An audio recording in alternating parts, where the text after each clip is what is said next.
सईद आला हज़रत अज़ीमुल बरकत अशा इमाम अहमद रजा खान फाज़िल बरेलवी रहमतुल्लाहि ताला अलैह से हम मोहब्बत क्यों करते हैं? उनका नाम आता है तो अल्हम्दुलिल्लाह हमारे चेहरों पर एक खुशी सी आती है और हम उन्हें अपना इमाम कहने में फख्र महसूस करते हैं। अल्लाह की वजह से। वजह क्या है? उनका ताल्लुक उनके आबाओ अजदाद का जो ताल्लुक है वो तो अफगानिस्तान जिला कंधार से है, तो हम उनसे प्यार क्यों करते हैं? हमारा क्या ताल्लुक, क्या रिश्तेदारी है? और जितने भी अहबाब यहाँ बैठे हुए शायद सईद आला हज़रत का कोई रिश्तेदार या नहीं बैठा होगा, लेकिन आज भी जब उनका नाम आता है तो लबों पे सुभान अल्लाह की सदाएं आ जाती है। हम सईद आला हज़रत फाज़िल बरेलवी रहमतुल्लाहि ताला से प्यार इसलिए करते हैं कि आपने हमें हुजूर से प्यार करना सिखाया।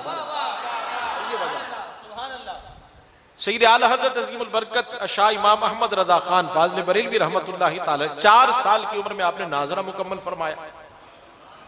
6 साल की उम्र में आपने पहली मर्तबा एक बड़े जलसे से मिलाद मुस्तफ़ा सल्लल्लाहु अलैहि वसल्लम के मौजू पे आपने खिताब फरमाया।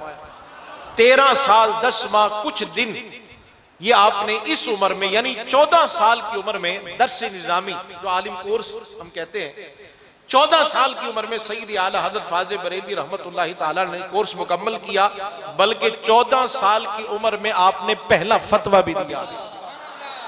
और वो फतवा उसमें इतने दलाइल के अंबार लगाया कि वालिद साहब के पास मसला आया था, आपने देख लिया, उस मसले को हल किया। वालिद साहब को जब वो दिखाया कि हुजूर ये फतवा मैंने तैयार किया है।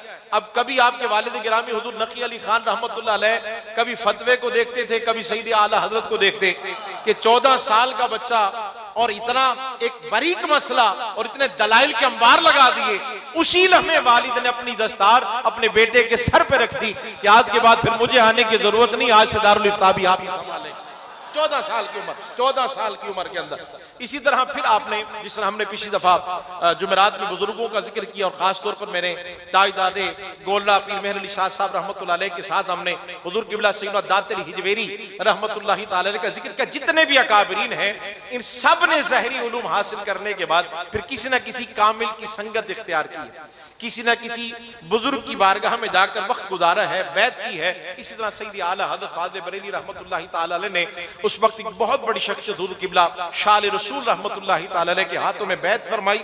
और उसके बाद और पहली ही मुलाकात जब बैत फरमाई, पहली ही मुलाकात में आपके मुर्शिद ने आपको कई सिलसिलों की खिलाफत भी अता फरमाई, इजाजत भी अता फरमाई।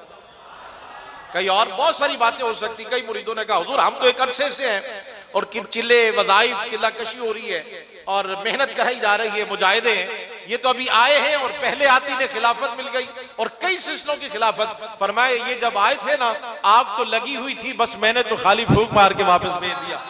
अहमद रजा तो पहले से तैयार है। तो सईद आला हज़रत फाज़िल बरेलवी रहमतुल्लाहि ताला गालिबन 22 साल की उम्र में आप पहली मर्तबा अपने वालिद गिरामी के साथ हरमैन तय्यबैन के सफर पे गए, यानी हज के लिए तशरीफ ले गए। और जब मक्का शरीफ से मदीने शरीफ की रवानगी का वक्त आया, उस वक्त सईद आला हज़रत फाज़िल बरेलवी रहमतुल्लाहि ताला ने काबतुल्लाह शरीफ को देखा और देखकर फिर जो आशार, आज तो मैं एक अक्सर जुमला कहता हूँ कि जिसकी बस लेट हो जाए वो भी शायर हो जाता है। और हमारे यहाँ बड़े बड़े शायर ऐसे भी हैं कि वो अपना कलाम किसी को दिखाना भी पसंद नहीं करते कि भाई ये सही है या नहीं है। बाज ऐसे हैं जो उलमा है, उनकी बात नहीं कर रहा, लेकिन जो आलिम नहीं होते बाद औक़ात बहुत सारे ऐसे मामलात होते हैं, वो कहते नहीं जो हमने लिख दिया वो बस काफी है। सईद आला हज़रत फाज़िल बरेलवी रहमतुल्लाहि ताला, बहुत सारे लोग तो उन्हें सिर्फ शायर के नाम से जानते हैं कि शायद सईद आला हज़रत को शायर है, लेकिन आप यकीन जानिए अभी कलाम पढ़े जाएंगे, हम सुनेंगे सईद आला हज़रत के कलाम।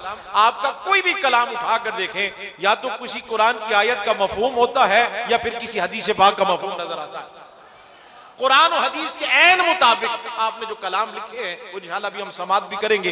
जो सईद आला हज़रत फाज़िल बरेलवी रहमतुल्लाह अलैह ने काबा शरीफ को देखा तो देख के फरमाने लगे हाजी आओ शहनशाह का रोजा देखो। अभी मदीने शरीफ की तरफ जाना है, काबतुल्लाह सामने है और सईद आला फरमाने हाजियो आओ शहनशाह का रोजा देखो। काबा तो देख चुके हो, अब काबे का काबा देखो। उसने कहा जी काबे का काबा, कहा ये जो अहमद रजा की कैफियत है यही इस काबे की कैफियत भी है। जरा गौर से सुनो ना काबा क्या कहता है, गौर से सुन तो रजा, काबे से आती है ये सदा, मेरी आंखों से मेरे प्यारे का रोजा देखो।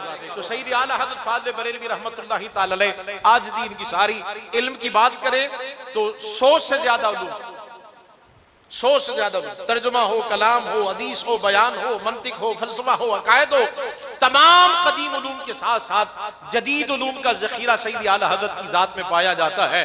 और बड़े बड़े उलमा जब सैयद आला हज़रत पे कलाम करने लगते हैं तो सोचना पड़ता है, और बड़े बड़ों की ज़बानें लड़खड़ाती हैं कि सैयद आला हज़रत पे क्या बात करें, किस पहलू से बात करें। और सैयद आला हज़रत पर जब बड़े बड़े दानिश्वर लिखना चाहते हैं तो कलम साथ छोड़ देता है, क्योंकि सैयद आला हज़रत एक अजीम हस्ती है। और मेरे महबूब अलैहिस्सलाम से जो उनका प्यार है, उनकी जो मोहब्बत और इश्क है, उसकी तो मिसाल ही नहीं मिलती है। चूंकि बहुत सारे लोग सिर्फ उन्हें शायर जानते हैं, कलाम तो आपने लिखे हैं, लेकिन आप जैसा आशिक भी कोई नहीं, आप जैसा सूफी भी कोई नहीं, आप जैसा आलिम भी कोई नहीं। अपने वक्त के मुजद्दिद सैयद आला हज़रत फाज़िल बरेलवी, और वहां पर एक रियासत नानपारा के कुछ लोग आए, लिखने का भी ढंग देखें, जरा ताल्लुक देखें।